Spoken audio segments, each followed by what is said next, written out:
through dental implants to help him with his lower and upper teeth. We were chatting about that it's kind of hard to explain where you were and where you are to help other people know what kind of difference it makes. So I just kind of want to throw it out for Charles here to, in his own words, kind of give me your experience, Vic, when you first came to us. I was pretty leery of it. I'd gotten a bunch of bad teeth out of my mouth, and I wasn't intended on putting anything back in them. And I went, 5 or 6 years without a lower plate and was just happy. But, didn't think about things I'd missed or anything else. And if you can remember back when you were a kid, when was the last time you poured a bag of peanuts in a Coca-Cola and enjoyed it? Or you didn't have to cut up all of your food like you were making Campbell's soup. So you didn't have to chew it, you just swallowed it basically whole.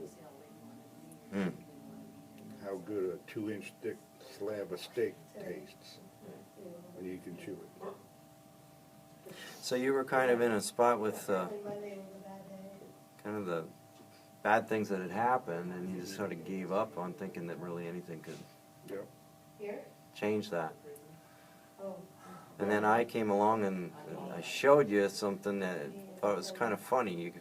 In your own words, what'd you call them, fence posts or something? Chain link fence posts sticking up out of your gums.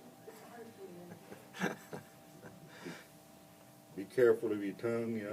My first experience was when I took my teeth out in the shower like I always do, brushed my teeth and everything, and then not thinking about it, stuck my tongue out to lick my lip, just unconsciously.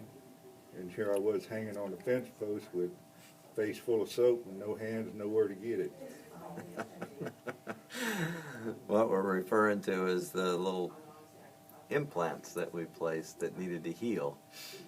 And now you have a lower denture that has O-rings that snap it into place. In fact, didn't we have trouble that you couldn't get them out or something? Yeah, one we pinched the O-ring or something like that. And had to come in the next morning, and Doc got up and pulled and tugged, and I said, this is interesting.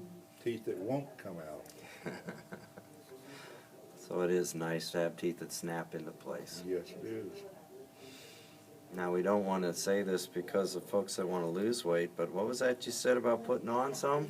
Yeah, before I knew it, had to catch myself. I'd put on 20 pounds without realizing my dietary changes had changed that much in a matter of a couple months.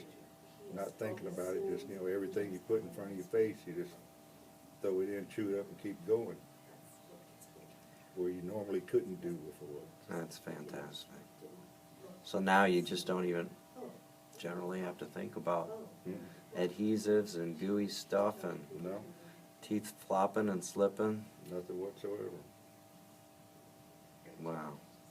Well, thanks very much for taking a few minutes with us here. More than welcome. Anybody that's contemplating this, it's well worth the venture. Great. Thanks so much. All right.